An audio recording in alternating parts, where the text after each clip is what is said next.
Ja, maar dit maak nie saak nie. Ek dink is reg. Kan die ouens op Facebook, op TikTok my net sê of julle my kan hoor asseblief? Vroetelvarkie, sal jy my asseblief laat weet of jy my mooi kan hoor en of jy vir Rian kan hoor. Rian, is jy daar? Ek het Ek is hier Facebook. so. Okay, so almal op TikTok sê hulle kan ons hoor. Rian, hulle kan jou net nie sien nie, maar ons kan jou hoor. Dis vreemd. Dit is vreemd.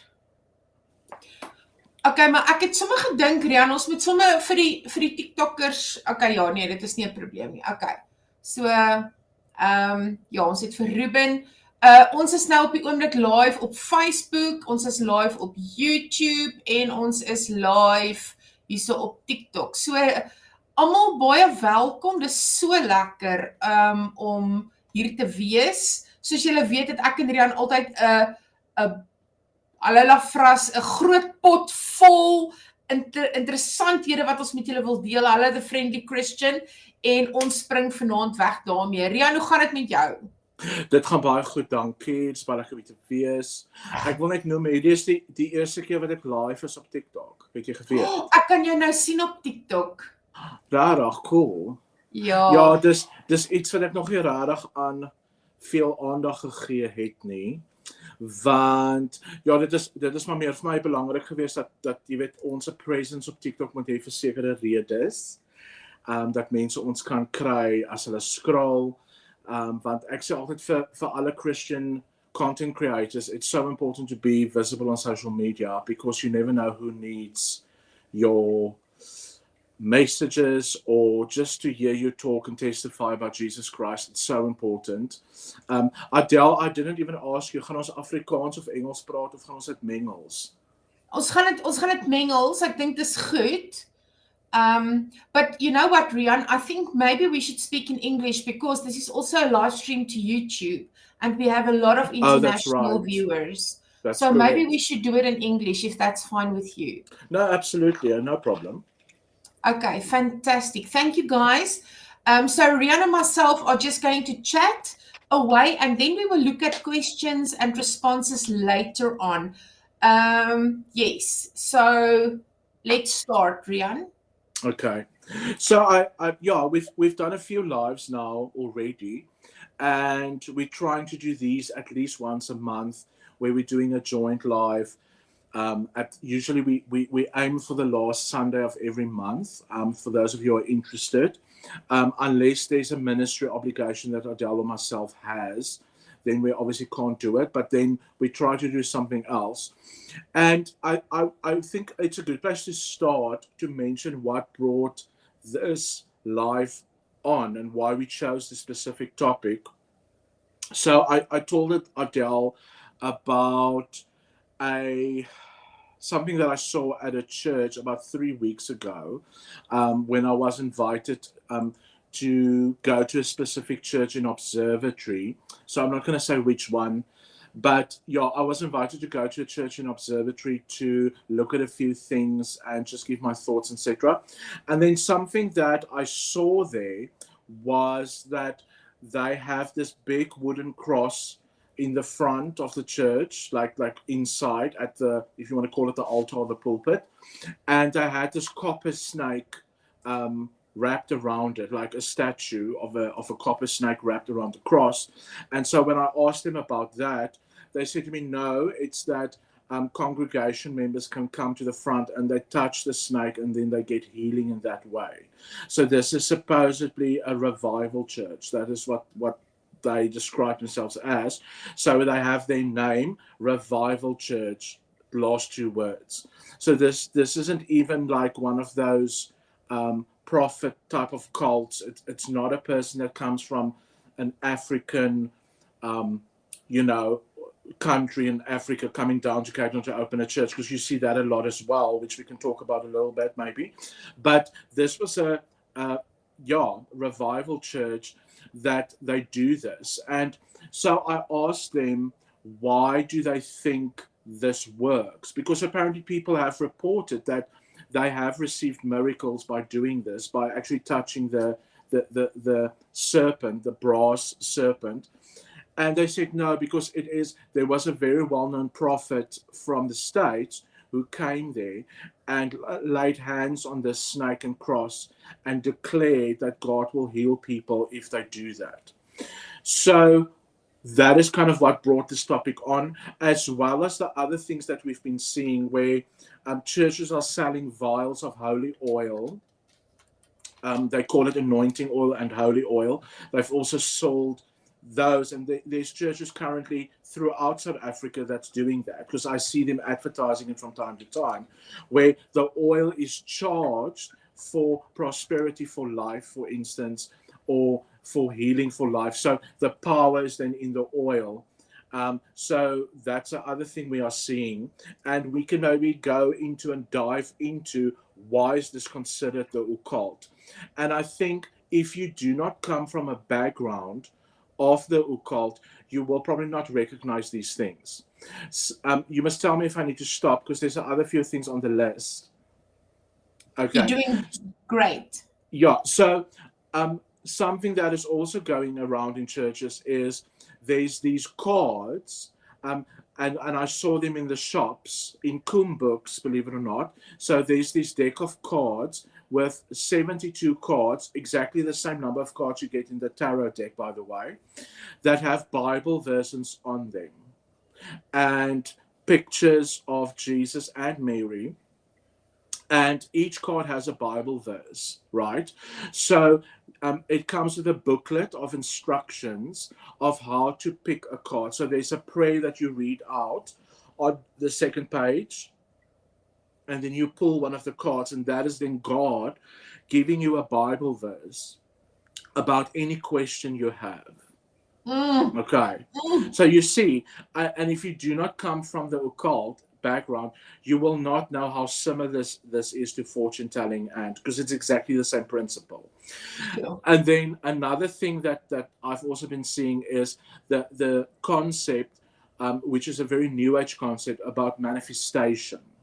So we're not talking about demonic manifestation, though. We're talking about a practice, and it's from The Secret, which was a very big thing in 2012 in the New Age circles, which is about visualizing pictures and getting a sense of emotion, how certain things would feel that you want to create.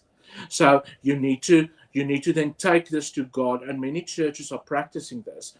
So instead of asking God, what is his will for your life, you are telling God what you want by visualizing it, which is complete witchcraft. I mean, the whole principle of manifestation, of creating your future, especially in terms of material things, is very much a witchcraft concept.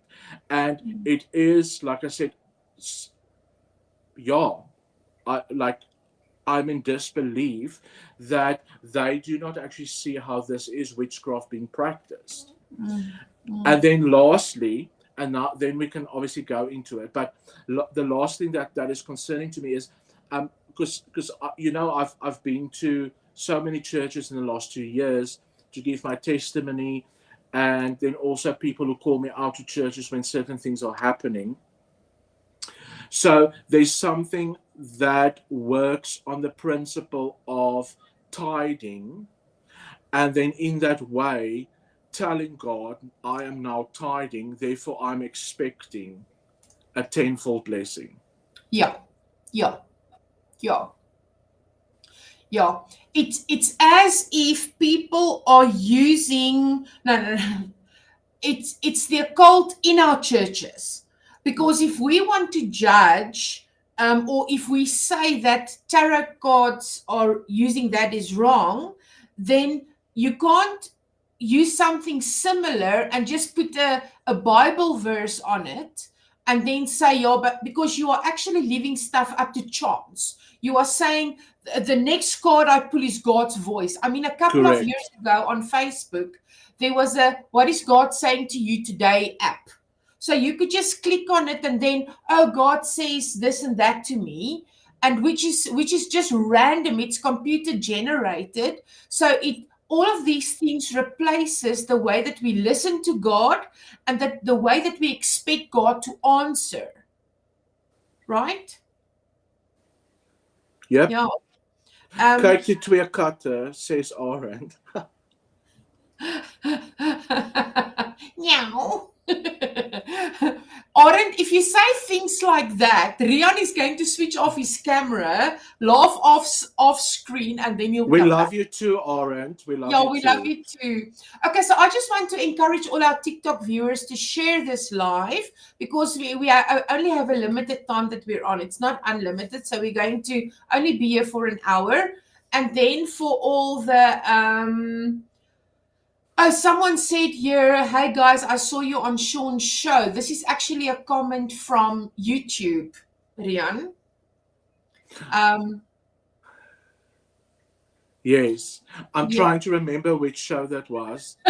Sure. So he will probably answer sometime. But yeah, I Yes. can't actually see the Facebook comments at this moment. So please just, oh, I can see, sorry. So it's Thank Dirk, you. Niku, Aletta, all our normal guys. We're Our definitely not usual. normal. Our usual. Yeah, our usual guys. Yeah, Suneen, I just want to say they're not Renal. normal. They Yeah, they're are not usual. normal. They actually are fans. They are our fans, and most of them are friends as well. Yes, it's amazing. Anzel, Lisa, Annelies, Renal, hello Renal, Lauren, Gwen.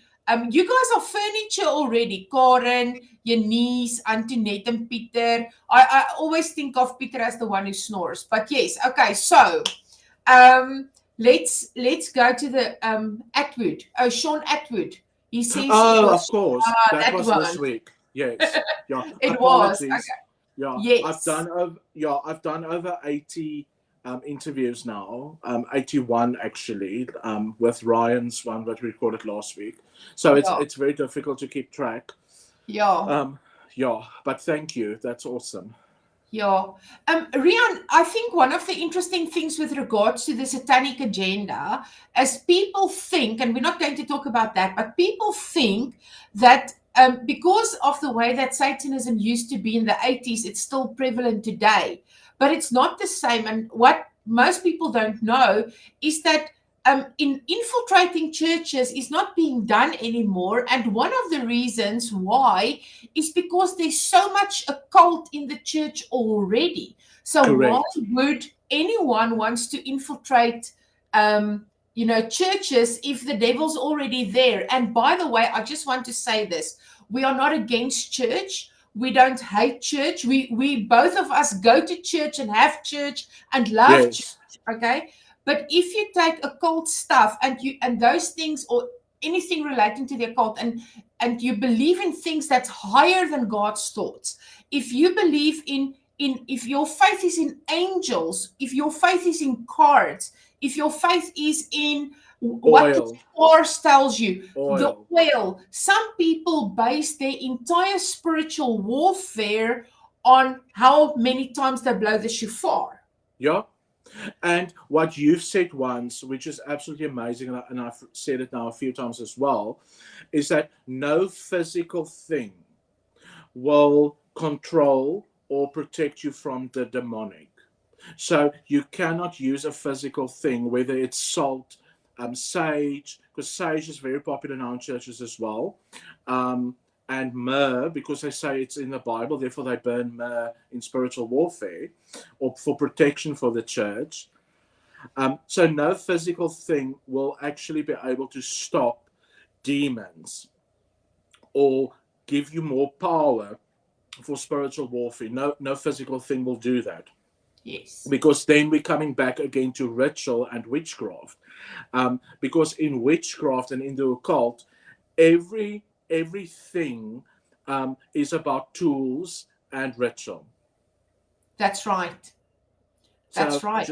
Yeah, and I think that's maybe why I don't want to say we are biased, but I think because we have that knowledge of what happens, we start recognizing certain things within churches.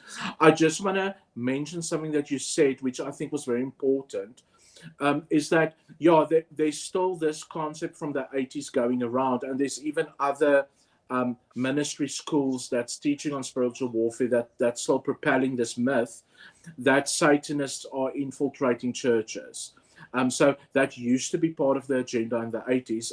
It's not anymore because, as you say, because of the occult activity in churches, but more importantly, on the current satanic agenda that is being rolled out up till 2027, is a statement written about the Christian church, the body of Christ. It says after it, united they stand, but divided they will fall.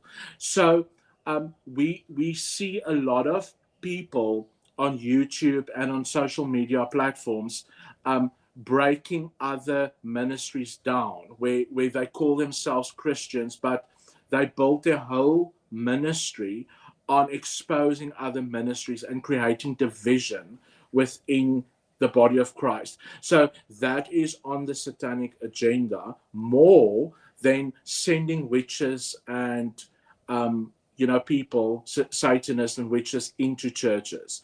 You obviously do get the odd coven that will target a church, but it's usually when a survivor has gone there.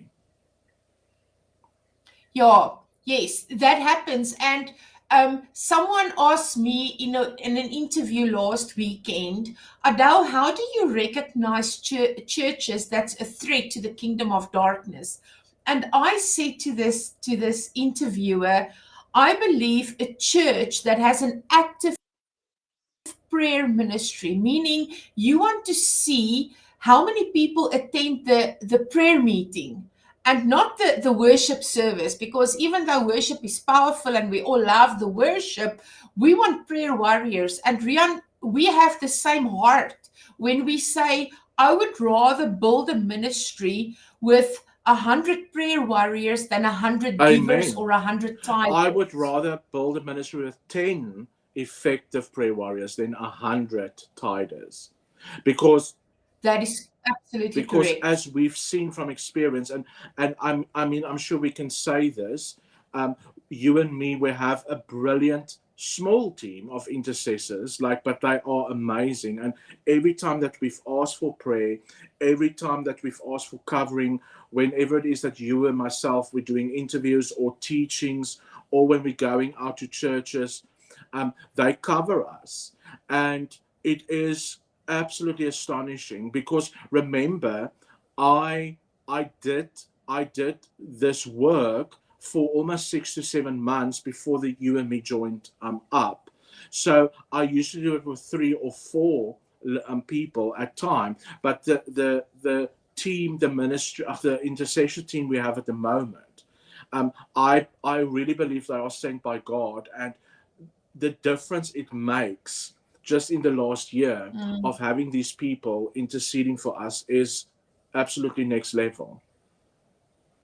Yes, absolutely. There's this one question on TikTok. Someone says, I'm interested in learning defense tactics.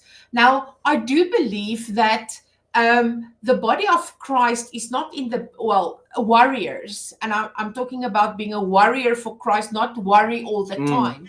But warriors are not just supposed to defend. We are supposed to attack. We are supposed to go out and take back ground. You don't take back ground by sitting in the corner and waiting for the enemy to come and attack you, and then you just defend yourself. We're not in the defense business. Jesus was very harsh when it came to storming the gates of hell. So we have some courses available, and you are welcome to search for us. Our website's name is on all our social media, but it's the word deliverance, the number 4me, deliverance4me.org. So if you are interested in any of our courses, or you want to contact us for deliverance or seminars, we have a big one coming up in August, I believe, Rian, for the USA, for that side, specifically for their time zone and everything. So if you are interested in that, you are more than welcome to contact me. You can just contact the website or by email, or we also have a WhatsApp number. But I will also answer messages on TikTok for those who are looking to connect. But yes, it's lovely seeing all of you here. Rian, I had a conversation with someone earlier today, and she said, all the men that she ever had in her life, they were all scorpions, but now she met this bull. And the reality is, when you even star signs, you might it if you think that all scorpions are the same, Scorpios are the same, it means that there's only 12 personality types or characters out there, which that's not the truth, right? Do you know the issue with astrology, why it is so dangerous? Please tell me. So I did quite a deep dive in astrology in 2011 and 2012 when I was still doing readings, etc. So I also did 3 courses in astrology, and I did charts for people for a while, because it's not just that one thing that calls them like a Scorpio, for instance, or that or that or that. It's much more intense than that. But the deeper you go into it, it actually takes a person's identity away from our identity in Christ. So it assigns a certain identity to you. It gives you certain things or attributes, to say that a person born on this time, because the time of day is important, the place is important, and the day is important. So then it assigns a certain range of things, like literally putting another identity on a person. And it takes our identity, who we are supposed to be in Christ, and our God created identity. It steals that, and it assigns something completely different. And then there's a demon that actually represents each one of those signs. Yeah. I love our scripture says that we have the authority to trample upon snakes and scorpions. So that scorpion to me is like that body in the heavenly realms, that we have the ability to do that and the authority to do that as Christians. Amen. And then also, Rian, something that I often see also under Christianity or in Christianity, people who still have their crystals and they assign power to the crystals. For example, they are confessing Christ Jesus, but then they'll say, when I talk about Jesus, this crystal heats up. It's like, and that's very dangerous to like now remember, Jesus came to earth, and the curtain was torn between us and the most holy place, so anyone can enter at any time. So the middleman, the priest that should sacrifice for our sins like once a year in the Old Testament, God came to take the middleman out of the way. Correct. Now, if we work through either cards or angels or crystals or whatever, we are actually using those things as a middleman for God to work through.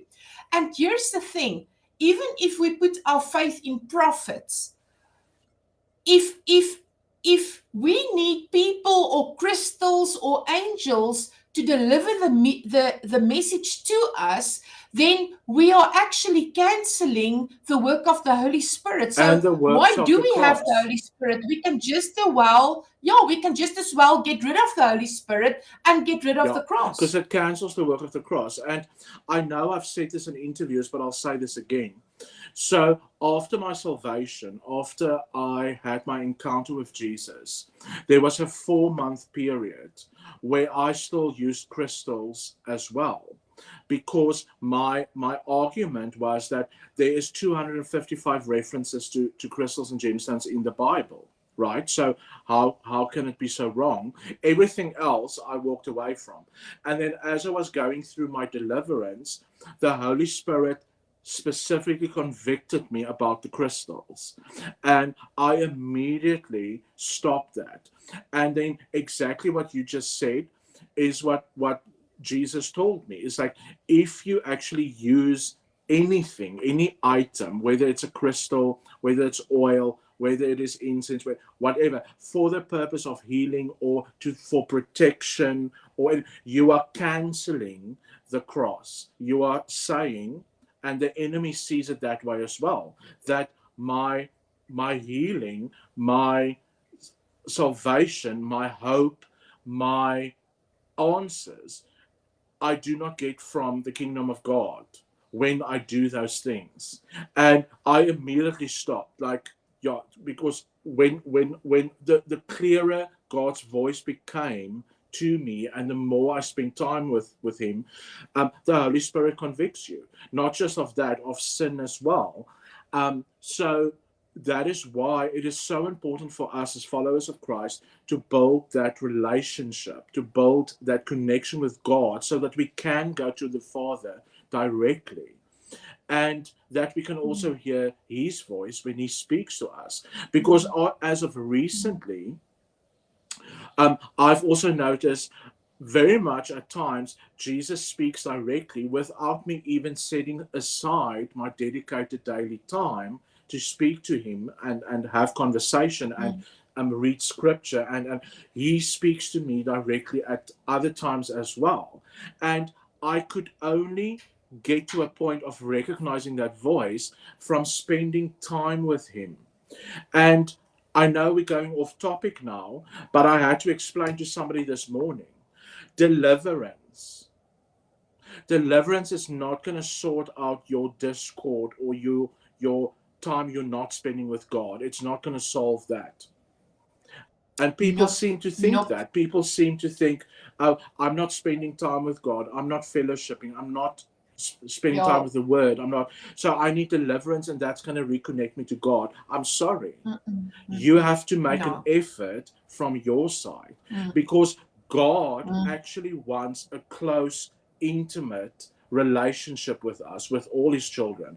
And God wants us to turn our hearts onto Him the way that His heart is for us, is to have that close, intimate relationship, that covenant that we see in Scripture so often.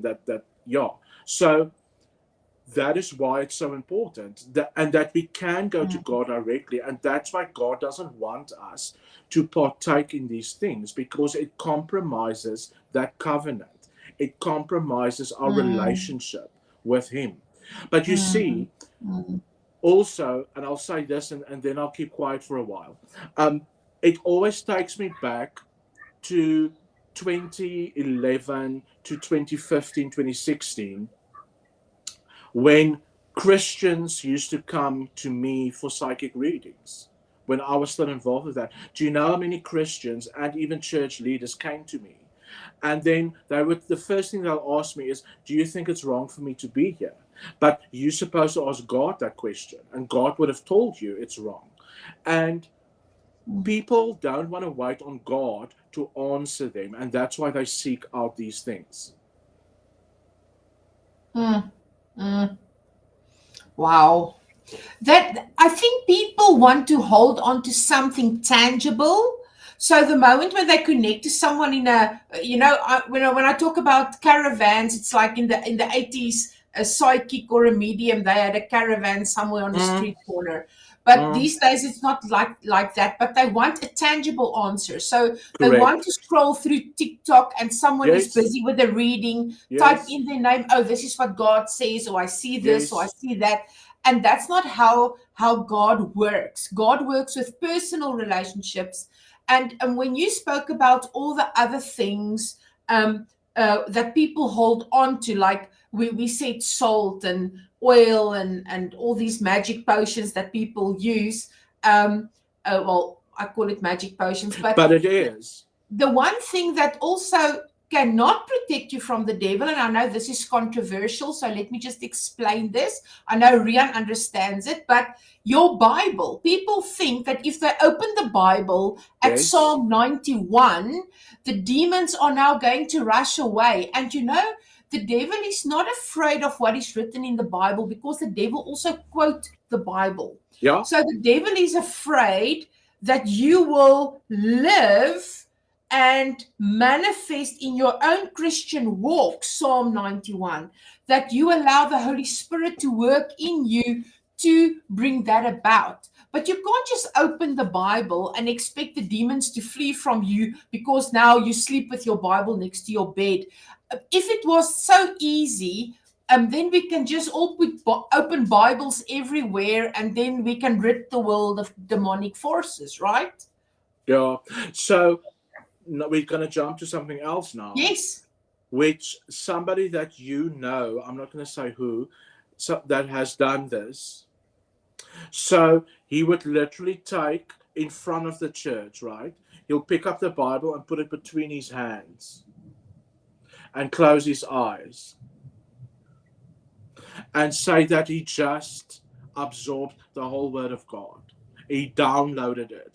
So it's part of that, it's part of that mantle teaching that he's pushing at the moment. So you put on the mantle of a deceased preacher, like a well-known deceased preacher, you put on the mantle, and then you have the same powers as that person, and then you can hold the Bible between your hands and download the whole Word.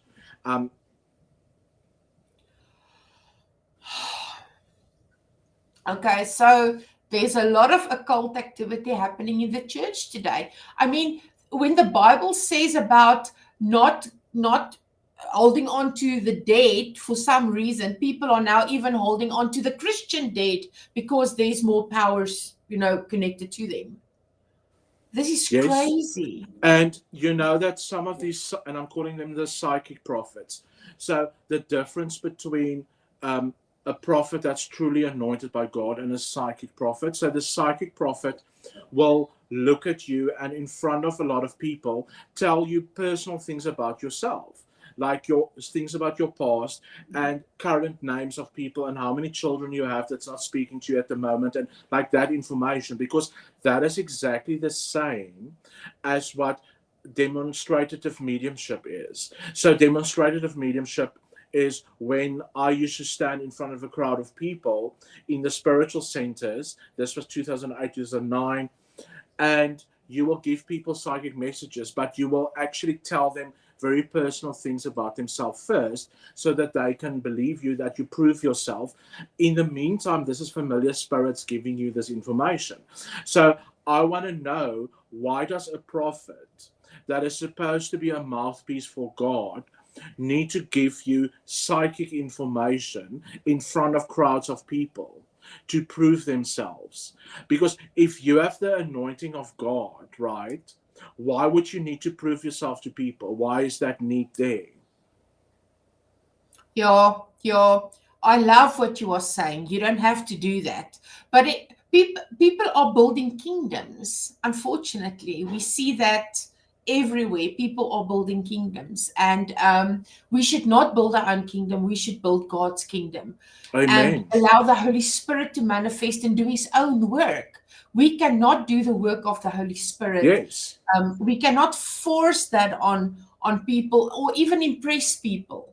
I mean, No. that's just crazy.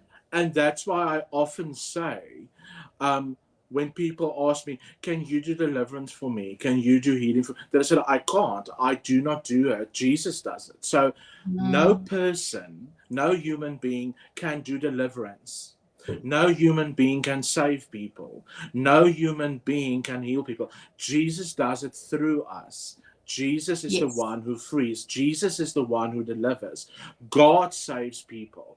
We are just instruments. So you see many of these prophets and even pastors and church leaders that will say, I do the deliverance, I do that, I pray for people, they get healed. No.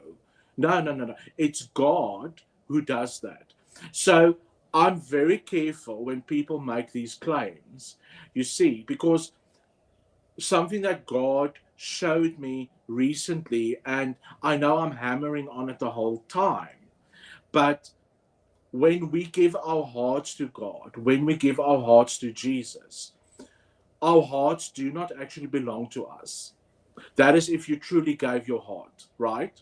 So that means that your heart belongs to God, and God will use your heart and work through your heart with the Holy Spirit to pull people into the kingdom, right?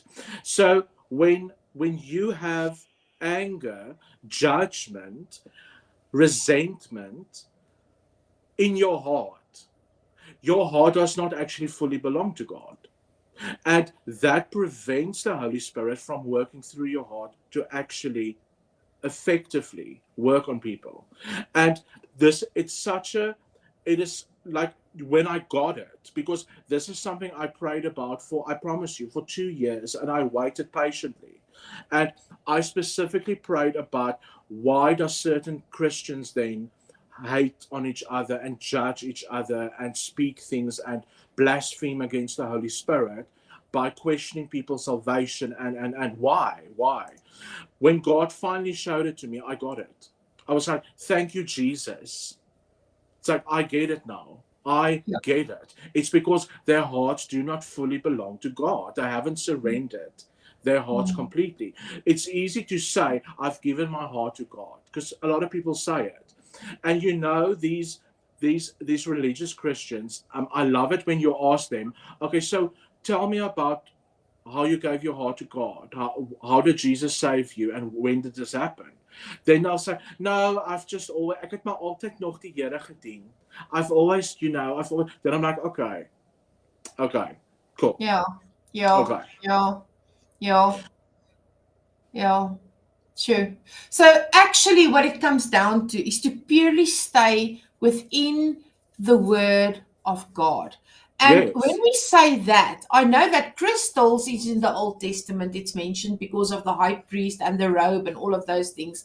But I think to just stay absolutely safe is when we look at the New Testament. There's not crystals, no angel there, there, cards, yeah, no there is a fortune few tellers, crystals. There yeah, is a few yeah. crystals in the New Oh, Testament. in the New Testament. Yeah, Okay, and in sorry, Revelation, Rian. and in Revelation also, where it speaks Oh, about, yeah, absolutely. You are correct. Okay, so yeah, apparently I did not think this one through. I do apologize for that. Okay, but then again, it is not in connection with if we look at the gospels, people got healed even sometimes through a shadow, like this person just lived for Jesus and the shadow fell, yes, and other times there were prayer and there was a pursuit of the heart more than anything else. yep, So we can see how Jesus encounters people. But yes, we should be so careful when walking on this. And listen, guys, if you are unsure about something that you are participating in, stay away from that. Or just either stay completely away or ask. Ask someone, is this okay? Is that okay? But you cannot compromise your faith. You cannot put your faith yes. in crystals and in Jesus. You cannot put your faith in a reading and in Jesus, because then you are divided in your own kingdom. Be very careful what you do there. Amen. Thank you. Do you mind Yeah. if I take a bathroom break and you talk? No, please go and do a bathroom break. I'm just going to Thank speak you. to the guys on TikTok for a moment. Who are you asking? The host on Satanists. It's okay. We get that all the time. Both of us, Rihanna and myself, we were involved in Satanism, but not anymore. We love Jesus now. Yay. We are absolutely sold out to the kingdom of Christ. Um, and I also think that your relationship with Jesus must get to a place where you are uncompromisingly following him.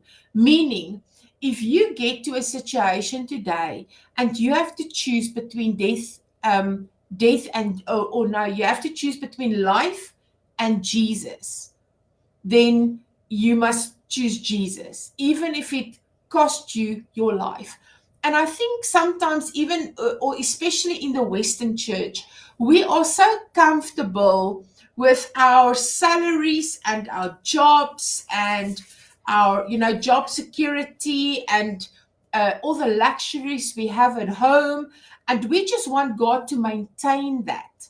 And when we look at us just wanting to prosper at all cost, having a lot of money, a lot of comforts, a lot of cars, all of these things, it actually goes against the scripture that says that we have to die for ourselves. So it's not about what all the stuff that we desire. It's about laying our lives down for the cause of Christ.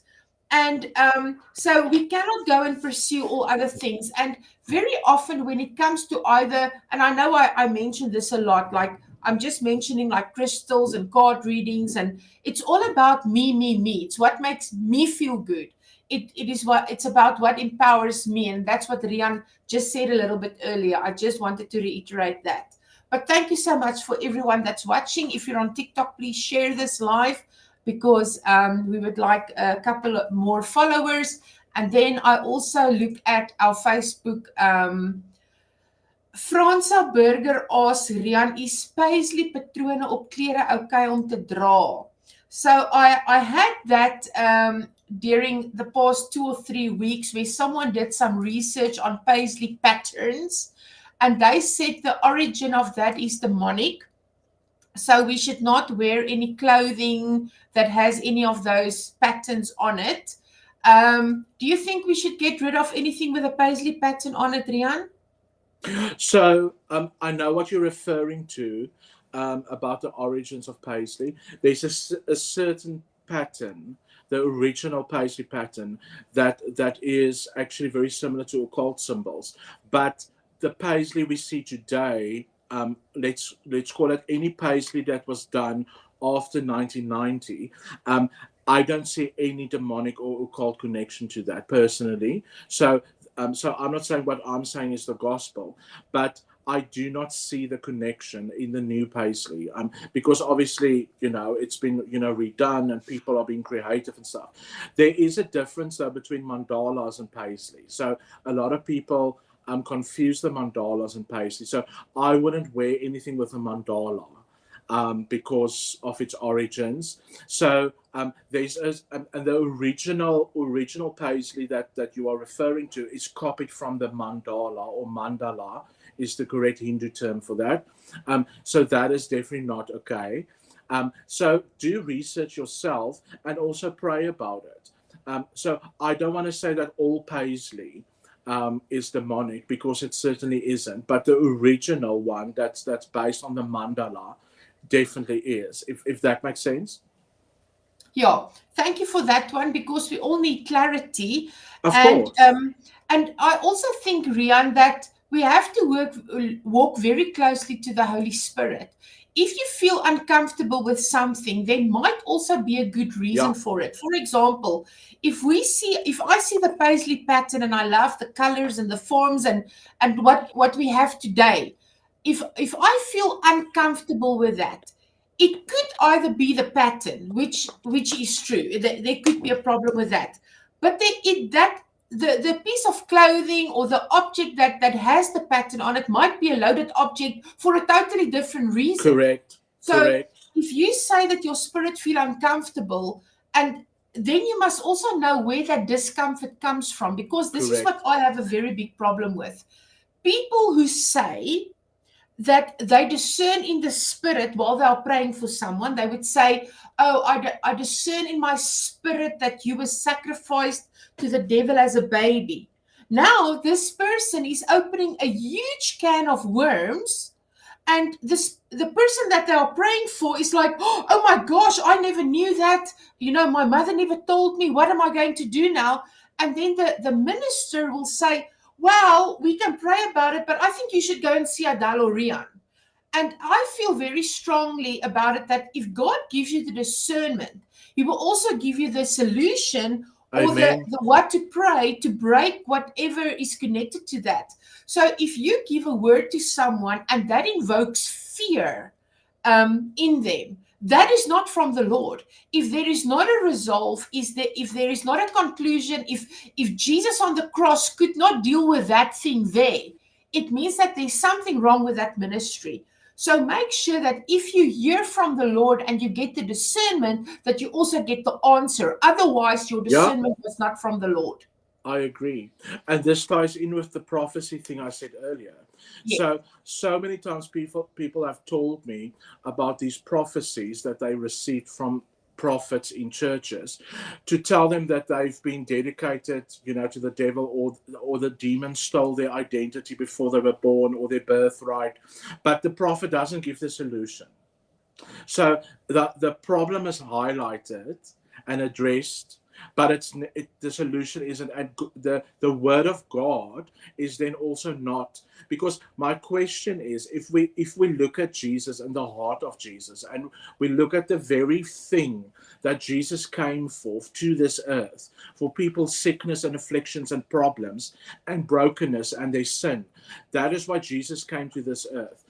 If a prophecy doesn't actually give you the victory over the issue and the solution and the power that is within Christ and the victory we have in Christ, those prophecies are not from God. I'm sorry.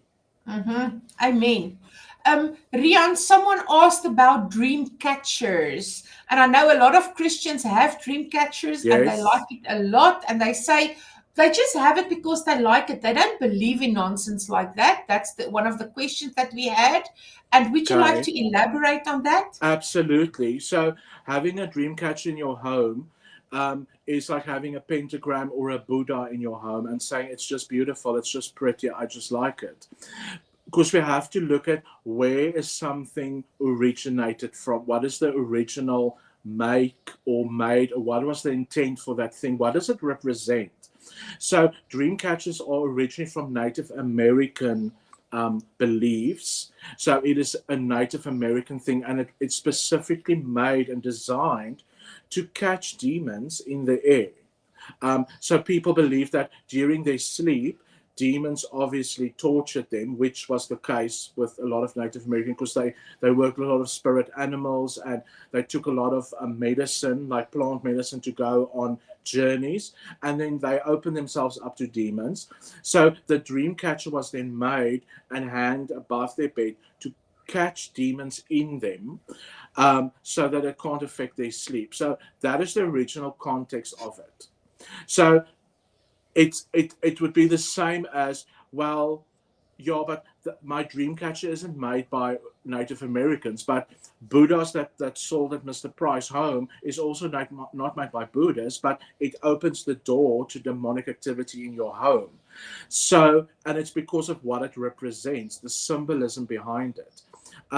And you actually have a very, very interesting story about a dream catcher and somebody who I think couldn't fall pregnant. So if you want to share that. Yeah, you are very close to my story, but what happened was I got myself a dream catcher, like this is many many years ago, and I was pregnant with my son, and I would start bleeding like every week. It was a thing, and then I went for a prayer session, and the person who prayed over me said that he could see that there's a spider web over Yeah, my womb. And yeah, then I went home, and the dream catcher was hanging. It was purple feathers, and I love purple and feathers, and that's why I got it. Yeah, I know, silly me. And I also thought, well, it won't really do anything. And then just as I got home, a friend of mine came to visit, and she said to me, Adele, don't you think this thing looks like a spider web? Without knowing where I've just been and who I've just had a conversation with. And when she said it, it was the Holy Spirit saying to me, Adele, get rid of this. yeah. And I burned it. I put some stuff over it. I burned it, and I never had any Mm. problems again, because I was very close to miscarrying my son. And he's close to 30 years old today. So this happened a long time ago. But what you said earlier was, when you were a psychic medium, people would come to you and say, do you think God will approve of me being here? Now, the reality is, God is actually never silent. The moment when you want to do something that you should not do, think for yourself. If you want to either lie or take something that doesn't belong to you, you have this voice, the Holy Spirit, saying to you, don't do it. And very often we disobey, and then we feel bad afterwards. But what Rian said in the beginning, we don't need, well, most people don't need deliverance. They need self-discipline. They need the discipline to be obedient to the voice of the Holy Spirit, because not only can a loaded object like a dream catcher open doors for demons to enter your life, but disobedience to the voice of the Holy Spirit can also Amen. open doors for demonic activity. So it's not just the like loaded objects, but also willful disobedience to the word of God. Of So when course. the Holy Spirit spoke, I knew that I had to get rid of this. And currently he's busy speaking to me about something that I was gifted over the weekend, which I should get rid of. And I am processing that so that I can do that. I was just very busy over the weekend. But God is never silent. Yes, of course. And I think another thing that people can try is that if you have doubts of something, of an object, remove it for a while. Take it somewhere else if you can, or store it somewhere far away, like in your garage or whatever, and see what changes in your home. Like, do it for a month Yes. or two and see, and then you'll Yes. know. And obviously, prayer is the most important thing. We can actually pray to God if we're not sure, and you will get an answer. And if you get like half an answer and you're not sure, confirmation will come from somewhere else. So you will either receive scripture and to confirm it, or somebody else that do not actually know anything about the situation will say something to you. God will use that person. Yeah. Yeah. Sure. Do we want to go to comments on Facebook I'll quickly have a look at that. if there is? So there is just a couple of you know what? There is some questions about Freemasonry as well, which we probably should do a session maybe on that again. Yeah, because we Can have done a whole session, but we we can have something I wanted to suggest for our next live at the end of July is that we do an open live, so where people can send questions before the time. You know, the most frequently asked questions that we get, and that people can send questions, because it's interesting. People ask very similar questions about similar things, and I don't know if you know, but a lot of the lives we did on Facebook got removed because Facebook has this new thing where if the live is older than 30 days, it gets taken off. So it's maybe good that we live stream to YouTube as well, that it stays on a platform. Yeah, Because, like we are doing today. yes, because a lot of the things people are asking, we have answered these questions, but we can do that again. I don't mind. But I think maybe for the next live, we do an open live where we just answer questions if you like. That is a very good idea. So please, guys, send us your questions over WhatsApp or email, and we are going to process it. And then maybe the next one, that is the last Sunday of every month, we have a live like this, Rian and myself. So yes, we can definitely do that. Okay. So and then this one question on TikTok, because there's a lot of questions there as well. Can watching horror movies open doors to the demonic? I'll just give you one scripture with regards to that. God has not given us a spirit of fear. So Amen. then why would you invite fear into your homes or into your life, right, Rian? Exactly. And then the eye gates is very important as well, because people are targeted through what they watch, not just in movies but on all types of things, and it's those type of attacks are way more at the moment than it was years ago, because of the days we are in and how the enemy is gearing up with attack. So anything we watch is a possibility of actually opening doors. It's not just horror movies, there's other things as well. Yeah, that's correct. I like what you are saying. It's lovely being here today and interacting with so many people on TikTok, because I was live on Friday as well and spent some time with some of these people, and they are so precious. And then also our family on Facebook, because on Facebook, most of these people have been on a journey with us for a very, very long time. And we just love them, as you said. Yeah, I saw this one or two of our students as well. Say again, Rian, sorry. I saw that there was one or two of our students as well that's doing our That's courses. correct. Would you like to say something about our courses just to explain to people what we are doing? Sure. So I think anybody can go to our website and actually see the courses we offer, just for those who are interested. But we have various courses and workshops on spiritual warfare, for instance, is a 1-year type of course. We also have courses on deliverance, demonology, DID. We also have seminars that's sometimes just a 2-day seminar online. So yeah, we are doing our best to empower and educate the body of Christ. And it's not just about money, because I know somebody said that already, because we've actually given away courses many times to people who say they really feel they want to do it, but they can't afford it. Because believe it or not, ministry is not about the income, it's actually about the outcome for us. But yeah, so we offer courses for the very reason to actually empower the body of Christ, to educate people on certain things. Because we come from a occult background, we've been on both sides of spiritual warfare. We have an extended knowledge of occult activity. It's not just Satanism, it's other things as well. Things that we are seeing in the world happening, all those type of things. Yeah. And sometimes I have to correct Rian and sometimes he has to correct me. Or he has to like, Adele, come on, it's time to go live. You're late today. Okay, so for those of you who don't know, in not this weekend coming, but I think it's the weekend of the 11th of July.